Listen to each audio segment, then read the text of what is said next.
Hello everyone and welcome to the Winecast. As promised on the last cast, this one will spend some time talking about Super-Tuscan wines.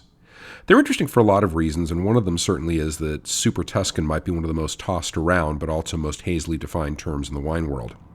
It's also just a pretty great story. It's got wine, intrigue, and more Italian noblemen than an opera by Puccini.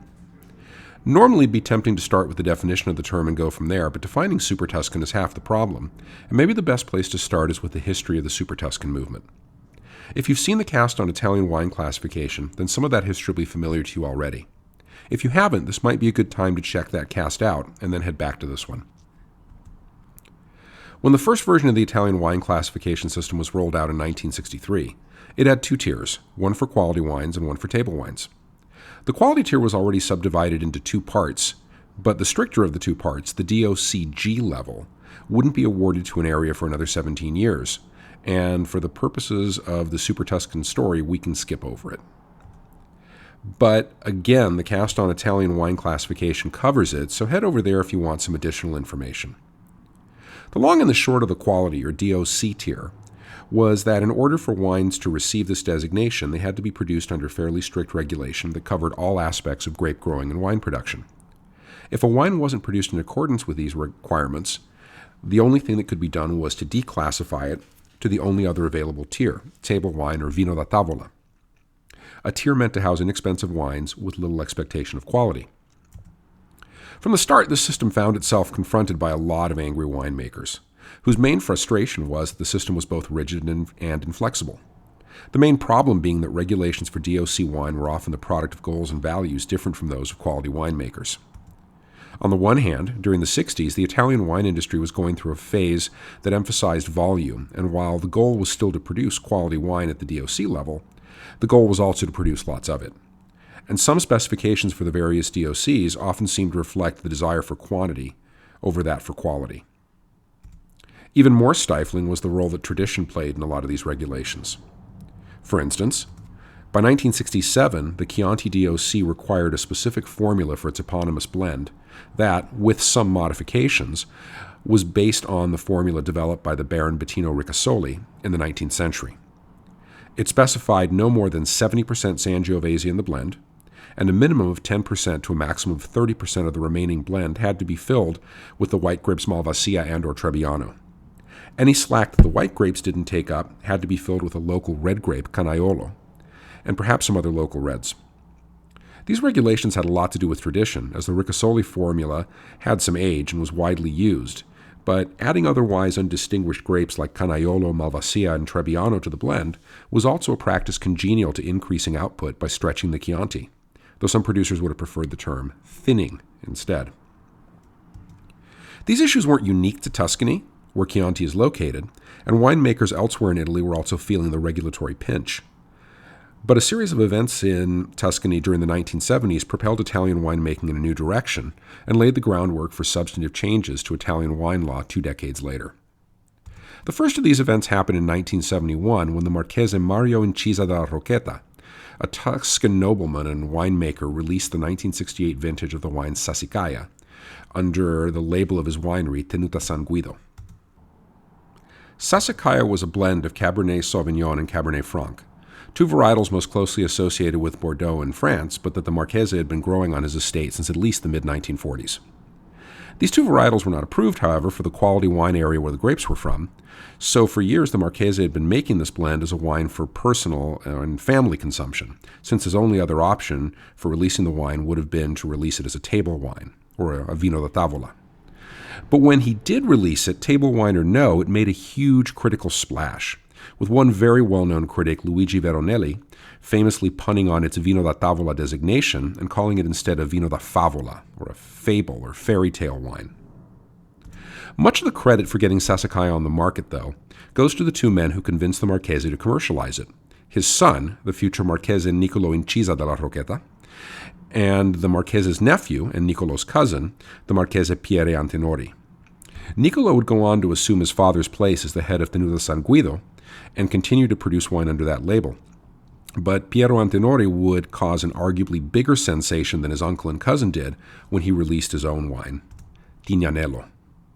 Based on an earlier conventional Chianti Classico DOC wine, Starting in 1971, it began including Cabernet Sauvignon in the blend, costing it its DOC status. Then in 1975, Piero Antinori decided to drop the whites altogether. This move, in addition to creating an excellent and highly regarded wine, created the style most commonly associated with the moniker Super-Tuscan. A majority of Sangiovese blended with a minority of so-called international varieties like Cabernet Sauvignon, Cab Franc, or Merlot. And of course, like its famous cousin SASSICAIA, it was classified as a table wine. Though that all-red vintage of Tignanello was from 1975, it wasn't released until 1977. And in that year, a 100% Sangiovese from Chianti was released, Le Pergola Torte, by the Montevertine estate. The following year, Piero Antinori released a second wine, Solaia, that was an 80-20 Cab Sauv Cab Franc blend, though later iterations would include Sangiovese. And, just when you thought you couldn't get yet another Italian nobleman up in there, the Marchese Ludovico Antinori, Piero's kid brother, released the 1985 vintage of Ornellaia, a Cab Sauv Cab Franc Bordeaux-style blend, and the next year he released Masseto, a varietal Merlot, both made from vineyards in a coastal part of Tuscany called the Maremma, which is also the area where SASSICAIA was produced. And these are just some of the heavy hitters, but there were also numerous small producers moving in the same direction with their wines, and all of it having to be classified as table wine because of its break with the DOC regulations. By the 1980s, the wines that were breaking with the DOC regs for the sake of quality production from Tuscany were collectively being called Super-Tuscans, a term first coined by English-language critics and, incidentally, rarely used in Italy, in reference to their quality and the acclaim that they were receiving. These wines left Italian wine authorities in an odd situation. Some of the most highly regarded wines being produced in Italy were being classified as bottom-tier wines in a category with limited expectations for quality. To remedy this situation, changes needed to be made in Italian wine law, and the first step was to make alterations to the requirements for DOC-level wines. Remember, the problem that quality wine producers faced really just boiled down to two issues. First, producers working at the DOC level had limited options for the grapes they could work with, either because they were required to use certain, usually local grape varieties, or were forbidden from using certain, usually international grape varieties. Second, if they were happy with the grape varieties they had to work with, producers still were often limited in how they could blend those grapes, or were compelled to blend the grapes and were not allowed to produce 100% varietal wines. One set of solutions involved changing the requirements for wines to be produced at the quality tier. In 1984, Chianti was redesignated as a DOCG, the upper level of the quality tier that was first awarded in 1980. The new regulations for the DOCG lowered the minimum amount of white grapes in the wine from 10% to 2% and allowed international red varieties like Cab Sauv, Merlot, and Syrah to be used for up to 10% of the blend. In 1996, these rules were changed again to remove the minimum for white grapes entirely, though a producer could still add them in if he wanted to, and to up the minimum permitted for international varieties to 15%. Finally, in 2006, the rules for Chianti Classico DOCG eliminated white grapes from that blend completely and required that Sangiovese make up a minimum of 80% of the blend, up from 70% in the previous regulations. Another tack was to create new DOCs that met the needs of quality producers. 1994 saw the expansion of the Bulgaria DOC, which was originally created to cover rosés and whites.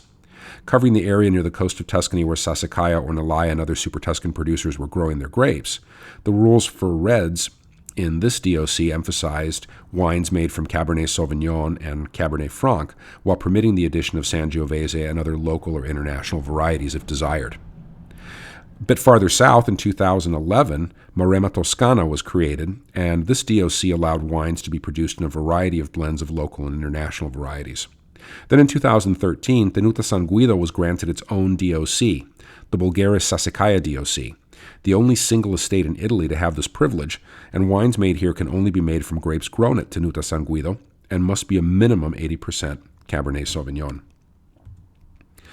But the most far-reaching changes to be enacted happened in 1992 with the addition of the IGT, or Indicazione Geografica Tipica, tier to the quality scheme.